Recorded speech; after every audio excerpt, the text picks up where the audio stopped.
чӣ гуна тарзи ҳаёт, парҳез, варзиш ва хоб ба саломатии мардон таъсир мерасонад? вале агар кортизол муддати тӯлонӣ зиёд шудан гирад дар бадани мо, мутаассифона тестостерон паст мешавад. нигоҳдории телефон дар киса ва ё гузоштани ноутбук дар булӯи зону ба саломатии мардон зарар дорад ё на? Мешавад бемориҳои саратонӣ, масалан рак простата, саратони ғадуди пешчӯ, ғадуди простата.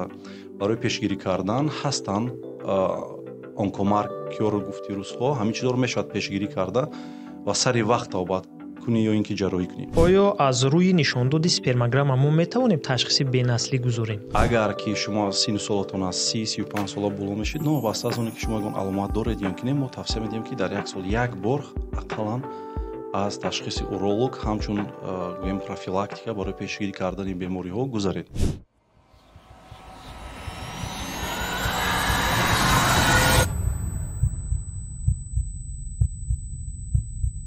салом бинандагони азиз, нашри дуюми подкасти дарду дармон аст аз студияи ЮрТЖ. ман барандаи он Юлдош Муҳаммадалӣ. меҳмони имрӯзаи мо яке аз урологони машҳури ҷумҳуриямон, директори клиникаи Евромед Умар Азизов ҳастанд. хуш омадед ба барномаи мо. салом алейкум бинандагони азиз, ташаккури зиёд Муҳаммадалиҷон барои даъват. миннатдорам. дар бораи баъзе мавзӯи тиббӣ гуфтан душвор аст, на аз сабаби кам будани маълумот, балки аз сабаби шармгин будани худи мавзӯъ. аммо саломатӣ набояд мавзӯи пинҳон бошад, баръакс ҳар як савол сазовори ҷавоби дақиқ аст. дар суҳбати имрӯза мо кӯшиш мекунем ки ба ҳар як саволи пайдо шуда ҷавоб диҳем. дуруст Муҳаммадалиҷон, ман кӯшиш мекунам ки ба саволҳои шумо ба забони оддитар ҷавоб диҳам, ба хотире ки бениҳоят зиёд подкастҳо мешавад, гапҳои научни, илмии бисёре баъд мешаванд, беморон намефаҳманд. барои ман кӯшиш мекунам ба забони оддӣ суҳбат кунем. мардон бештар аз додани кадом саволҳо ба уролого шарм медоранд? хуб Муҳаммадалиҷон, бисёр беморон ма аҳамият додаги ҳастам. барои чӣ гуфтам озодтар суҳбат кунем, аҳамият додаги ҳастам вақте пеши духтури уролог, андролог мераванд, асосан дар масъалаҳои гӯем ки шаҳвониву яъне ҷинсӣ бисёртар урологҳо, андрологҳо аниқтараш кор фаъолият мекунанд ва мо ҳамон ихтисосот дорем, ҳам уролог ва андролог. ва якумин чизе ки мебиёяд, мегӯяд ки ака Умар, ман рости ҳами пешобам мечакад, мегӯяд пешобам мечакад, 1-5 сол шуд, қоқ кардан қин аст, мегӯяд. баъдан ман 100% боварии комил дорам ки вай барои пешоб чакиданаш дар 100 сол назди ман намебиёяд. ин аниқ аст. барои баъдан мекобем, пурсиш мекунем, аниқ мекунем, мегӯяд ки рости ҳамхобигиам хуб нест, ягон мушкилӣ бо ҳамсарам дорам, ё ки баъзеҳо мегӯяд мушкилӣ бо бенаслӣ дорем. ҳамин хеле чизое ҳастанд ки мутаассифона бисёр беморон шарм мекунанд биёянд ва баъдан агар тавбат намекунанд, масалан сифати зиндагиашон паст мешавад, мушкилӣ дар оила байни ҳамсару яъне худи шавҳар мешавад. барои ин мо як принсипи кори мондагиам дар клиникаи Евромед ки мо танҳо суҳбат мекунем бо тамоми беморон, танҳо, конфиденсиально ба қавле. ҳар чизе ки мегӯяд байни ману он кас мемонад. барои ин бояд шарм накунам. ба фикри ман ин ҷои шармаш нест. оё ҳақиқат аст ки стресс ба қобилияти ҷинсӣ яъне потенсия таъсир мерасонад?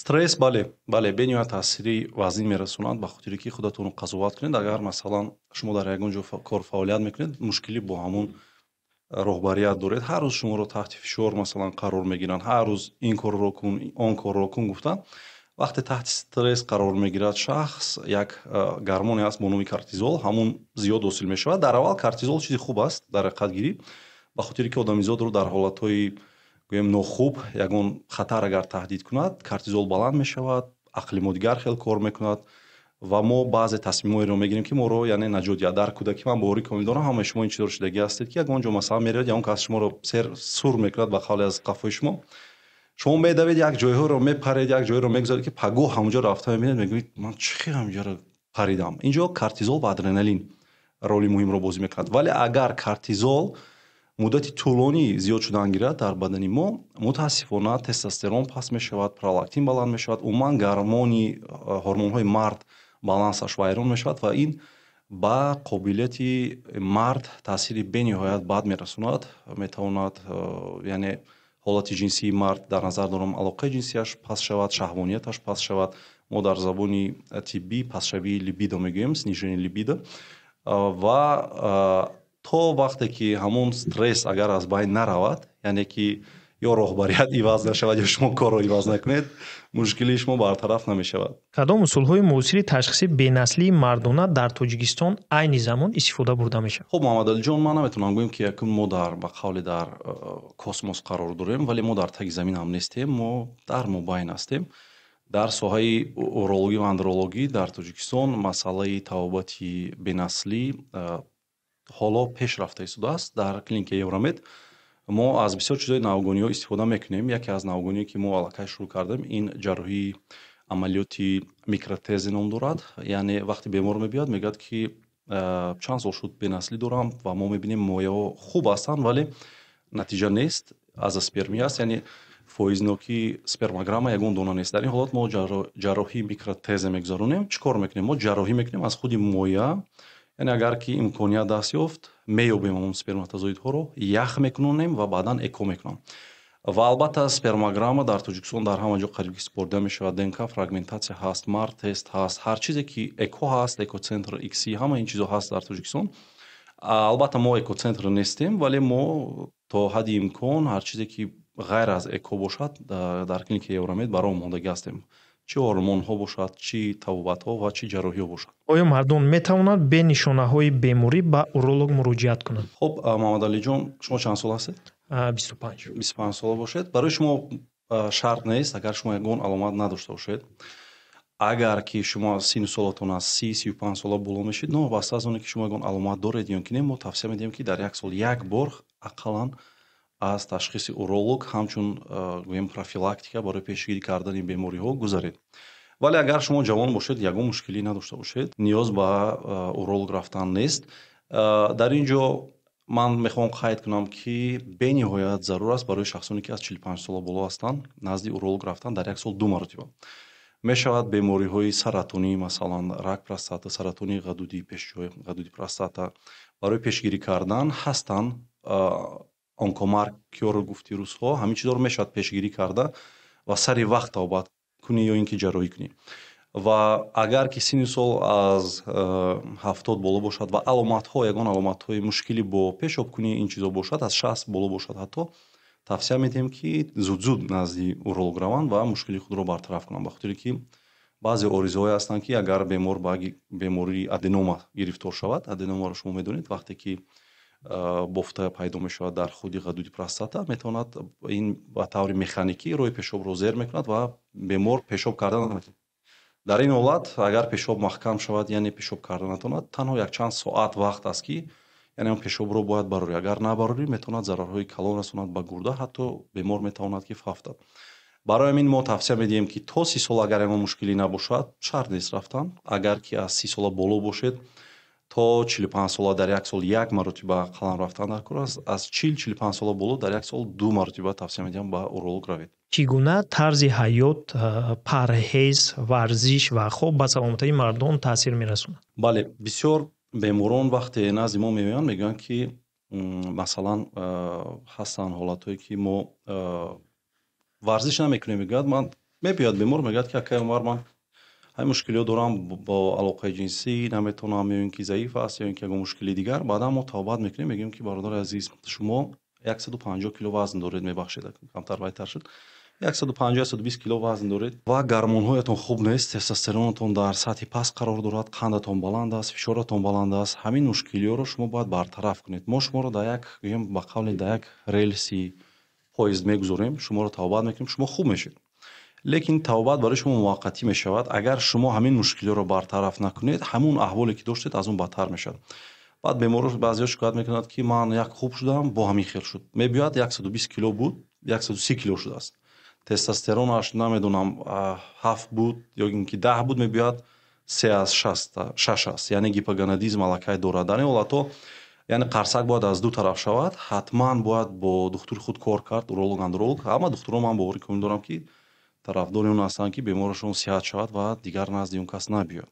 яъне вақте 2 бор 3 бор бемор назди шумо мебиёд, камтар духтур худашам нороҳат мешавад, мегӯяд барои чӣ тавобат наёфта истодааст. Ва дар ин сурат албатта намекунанд, мегӯяд ки масалан шумо бояд сигорро партоед, нанӯшед, машруботи спиртӣ, бояд дар як ҳафта 3 соат машқ кунед. Ҳамин корро агар накунед, хоҳед нахоҳед, агар сиҳат бошед, оқибат шумо заиф мешавед. Агар ки яъне ки бемор бошед ва мо шуморо тавбат кунем, шумо муваққатан соз мешавед. боз ҳамун аҳвол мешавад ё ин ки бадтар мешавад оянда. Барои ҳамин нақши бениҳоят муҳимро бозӣ мекунад, махсусан хоб. дар вақти хоб тестостерони мард дар муддати 7 соат барқарор мешавад. Тестостерон як гормоне аст ки мард бе он чиз мард нест. Яъне вақте аз хоб бедор мешавад, мард дар давоми рӯз мисли оне ки шумо дар автомобили худ сӯзишворӣ мерезед ва як ҷо рафтан сарф мекунед, ҳамин тестостерон ҳам мисли сӯзишворӣ аст дар организми мо. Вақте мо аз хоб мехезем, ҳар ҳаракате ки мекунем, ҳар фикре ки мекунем, ҳар тасмиме ки мегирем вобаста аз тестостерон аст ва сарф шудан мегирад давоми рӯз. акнун тасаввур кунед ки шумо давоми рӯз онро сарф кардед то шаб, ҳанӯ шаб барқарор мешавад. Шумо шаб хоб накардед, тестостерони шумо барқарор намешавад. Аз пагу аллакай боз тестостерони шумо паст шудан мегирад. ва вақте тестостерон паст шуд, дигар бемориҳо мисли қанду фишорбаландию дигар чизҳо сар зидан мегирад.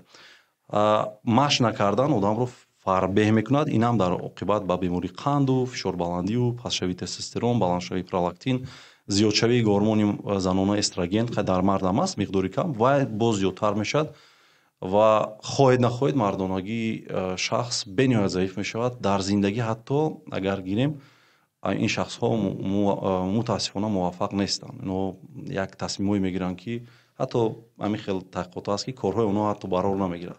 аз чанд солагӣ бояд сатҳи тестостеронро назорат кунем? хуб, мувофиқи таҳқиқотҳои охирон, Муҳаммадалиҷон, аз 30 солагӣ боло аллакай сатҳи тестостерон дар як сол 1% паст шудан мегирад ва мешавад ки ҳамин пастшавии тестостеронро аз 30 солагӣ нею аз 40 солагӣ кунем.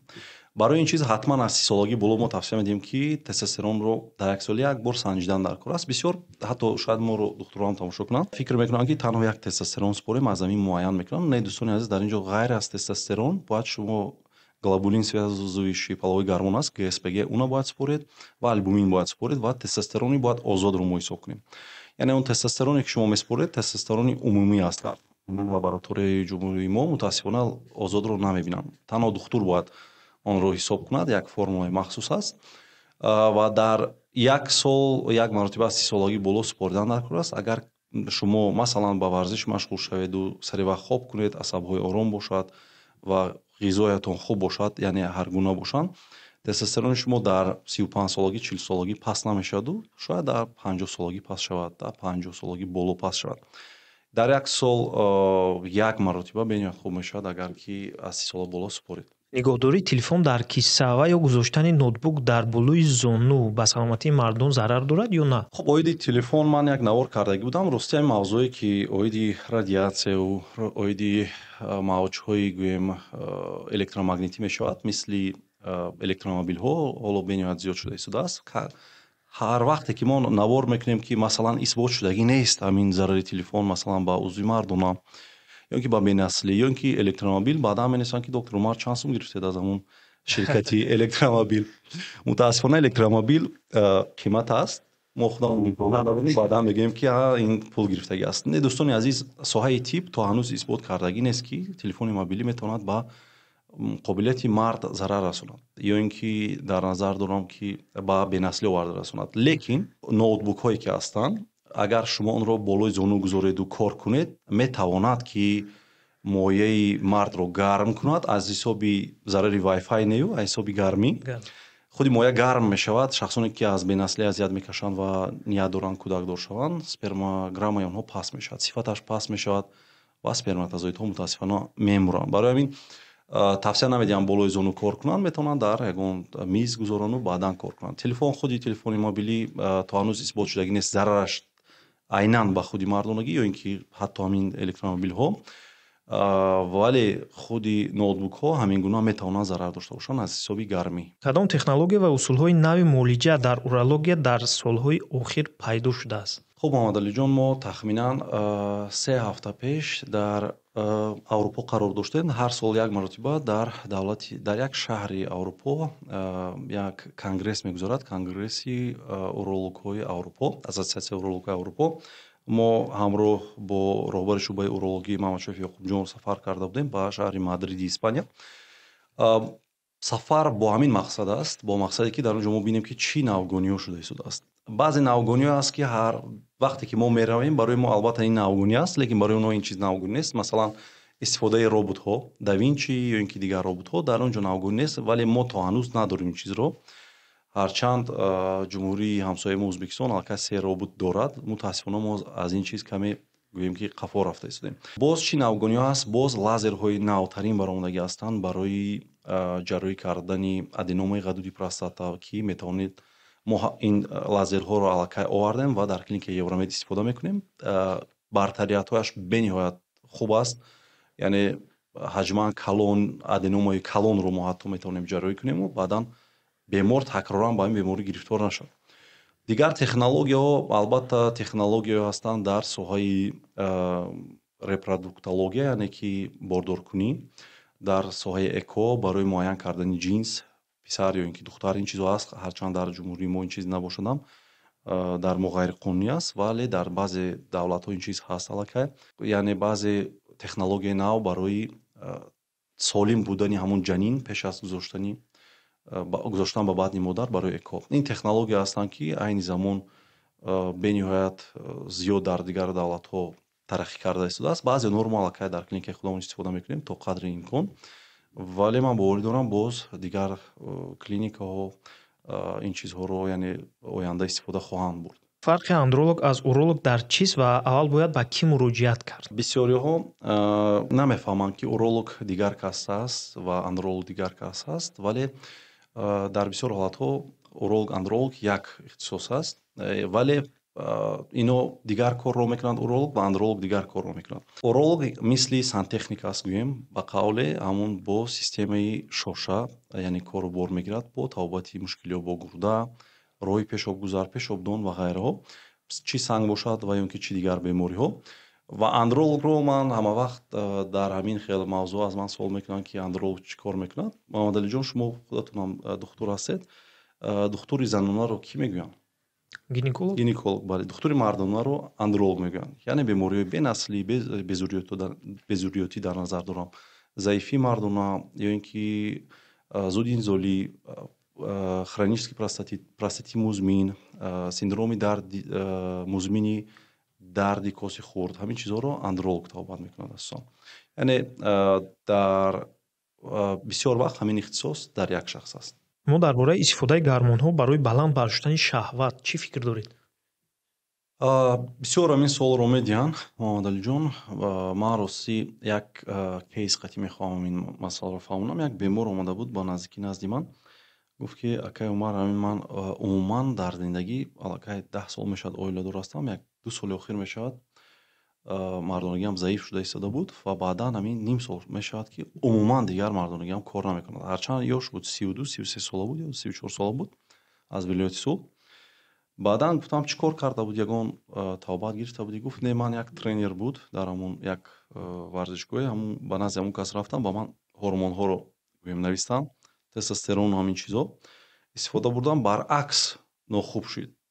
Хостам ки беҳтар шавам, вале баъд як бора бадтар шуд. Умуман мардонагиам на саҳар на шаб ягон вақт кор намекунад. баъдан мо ташхисҳоро гузарондем, муайян шуд ки тестостеронаш бениҳоят 0 чанд аст, дар сатҳи пасттарин қарор дорад, дигар гормонҳои муҳимаш ҳам.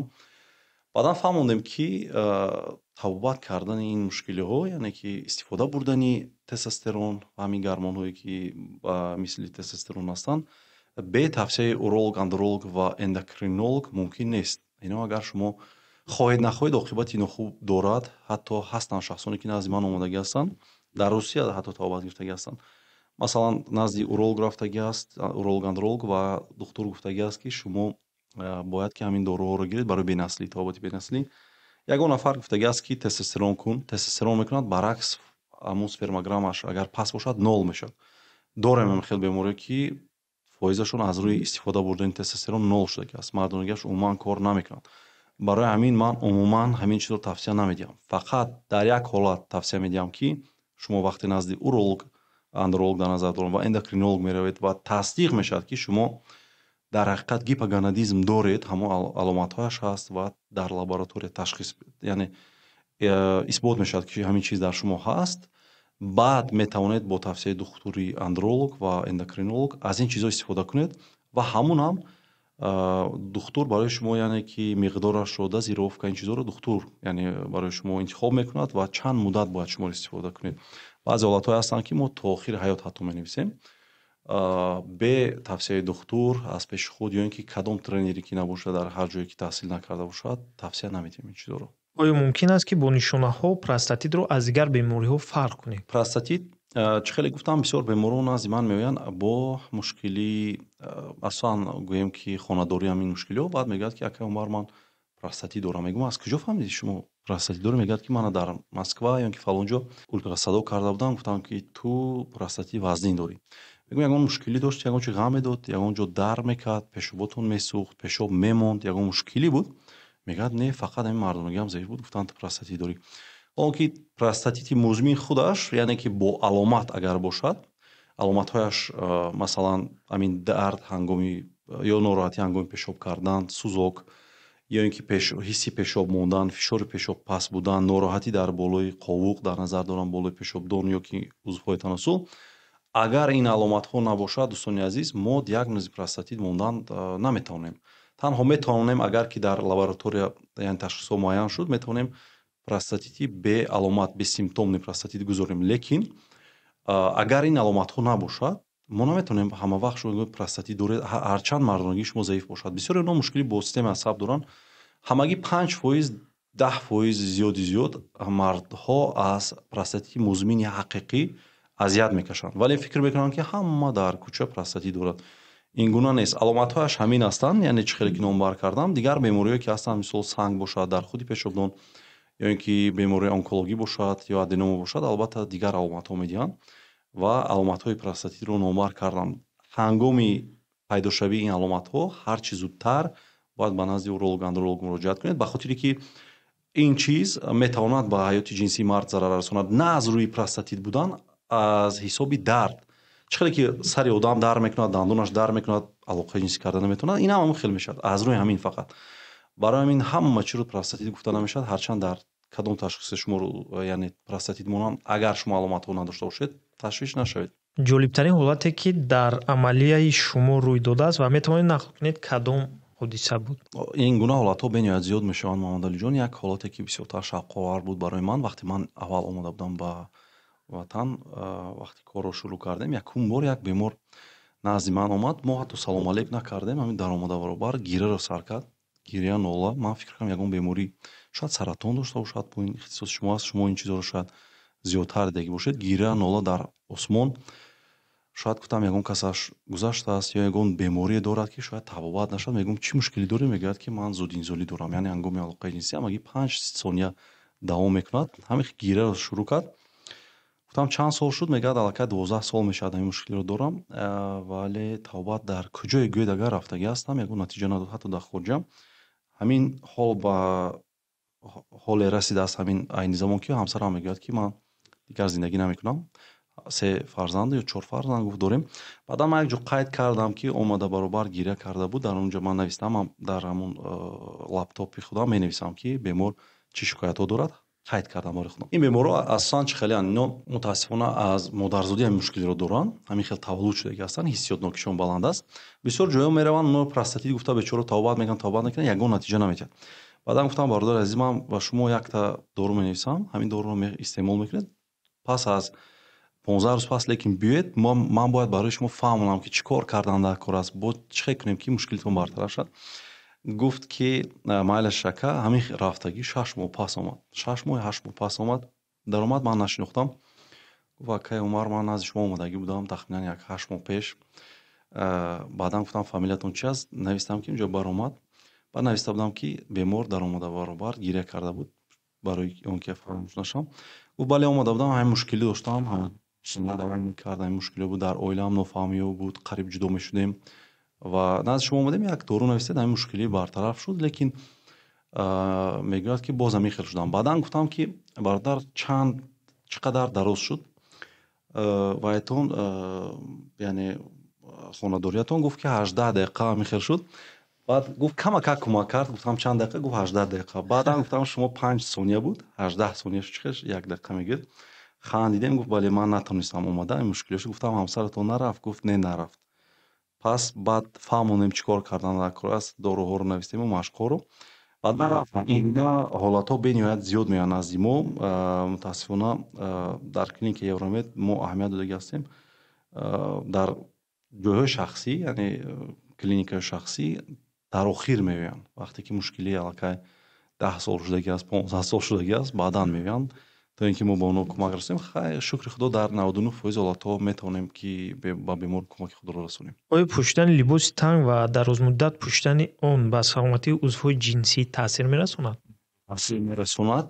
Вақте шумо яъне такпӯшҳои танг мепӯшед, метавонад яъне ки узвҳои танмасулро аз ҷумла моеъҳоро гарм нигоҳ дорад ва ин албатта ба пайдошавӣ ва гӯем ки ҳосилшавии сперматозоидҳо халали сахт мерасонад. ва шахсоне ки мехоҳанд масалан фарзанддор шаванд, бисёриҳошро ман аҳамият додагӣ ҳастам, ҳамон нишондиҳандаҳои сперматозоидҳо бениҳоят зиёдаш фавтидагӣ ҳастанд аз ҳисоби гармӣ. Яъне гармии зиёд мумкин нест. Бисёриҳо гумон мекунанд ки дар зимистон мо бояд 5 қабат масалан либосҳои такпӯш пӯшем. Ин чизҳо дуруст нестанд. Ҳамагӣ як қабат кифоя аст дар ҳамин шароити ҳозире ки мо зиндагӣ мекунем. чӣ гуна одатҳои ҳаррӯза метавонад ба пешгирии бемориҳои урологӣ? бале, чӣ ки мегӯянд беҳтарин табиб барои шахс худи ҳамон шахс аст. Яъне духтурон на танҳо бояд ба табобат машғул шаванд барои пешгирӣ. Мо чандин навор мекунем, ҳама вақт мефаҳмонем ки пешгирӣ кунед. Тамоми бемориҳои урологиро пешгирӣ карда мешавад. На танҳо бемориҳои урологӣ, тамоми бемориҳоро мешавад яъне пешгирӣ кард.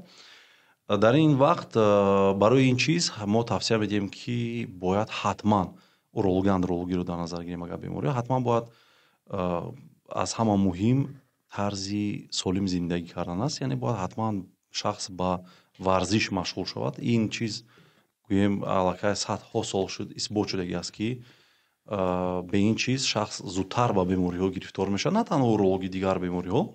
و حتما باید خوابی درست داشته باشد. بسیاری ها گمان میکنن که من تا ساعت 12 یک خواب نمیکنم، منظورم نه. حالا بسیاری ها نمیفهمن این چیز رو. پس از یک چند سال الکی میفهمد با دیگر بیماری ها وقتی گرفتار میشد سببش در چی است. چه خیلی گفتم به خوابی نه تنها با بیماری یعنی که تستوسترون پس میکند، اینچنین یعنی با سیستم عصبی شخص به نوعیت سخت تاثیر کلان میرساند که این عاقبت با دیگر بیماری ها مثل قند و دیگر چیزا اینو همچون گویم کج هم باشد، یعنی کاسپین هم باشد، ولی با مردانگی تاثیر به نوعیت سخت میرساند. بعداً طرز خوراک‌های سالم در دنیا یگان خوراکی وجود ندارد. بسیار از من سوال میکنند که دکتر کدام نمود خوراک خوریم که ما فلان چیزمون نقص شود؟ نمیدونم سپرمگرام هم نقص شود، فرزندم پسر شود، نمیدونم میگه مردانگی هم خوب شود یا اینکه یگان مشکلی هم برطرف شود. یگان خوراک وجود ندارد. فقط همونا استعمال کنی و بعداً تو خوب شوی هم نقص شوی. این خیلی وجود ندارد. باید خوراک هر گونه باشد.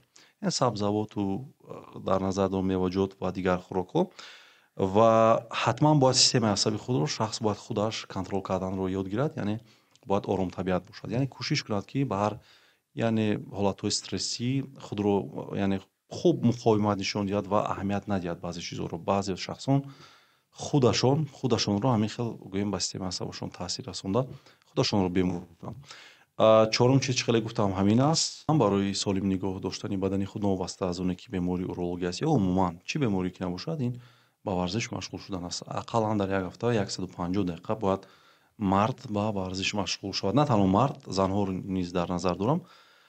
این چیز پروفیلاکتیک بیماری‌های اورولوژی و اندرولوژی میشود. نه تنها اورولوژی، من با ریکومند دارم که دیگر پیشگیری کرده میشود. آیا از روی نشانداد اسپرمگرام ما میتوانیم تشخیص بی‌نسلی گذاریم؟ نه، این درست نیست. بعضی حالت‌ها هستند که اسپرمگرام خودش یک چیزی به قول زبان روسیه نسیتلی میگن. همین خیلی است. بعضی شخصان هستند که مثلا اسپرمگرامشون بنیاد خوب است لیکن نتیجه نیست. بعضی ها پست است لیکن نتیجه است. برای ما نشان دهنده اسپرمگرام رو نه اونقدر نگاه میکنیم، فقط همین نگاه میکنیم که همین به قول از اسپرمیا نباشد، نول نباشد. دیگر چیزاش با ما مهم هستند لیکن ما از روی این چیز نمیگذاریم. تنها وقتی شخص با همسر خود مدت 1 سال زندگی میکند و نتیجه نیست، ولی باید رگولار نه، یعنی به قول دائما علاقه باشد ва дар давоми 1 сол агар ки нашуд, баъд мо метавонем диагнози бенаслӣ гузорем, безурриётӣ дар назар дорам. Бо нишондиҳандаи спермограмма мо наметавонем ки ин диагнозро гузорем. ташаккури зиёд ки даъвати моро рад накардед. Ташаккур барои даъват. воқеи солиму бардам бошед.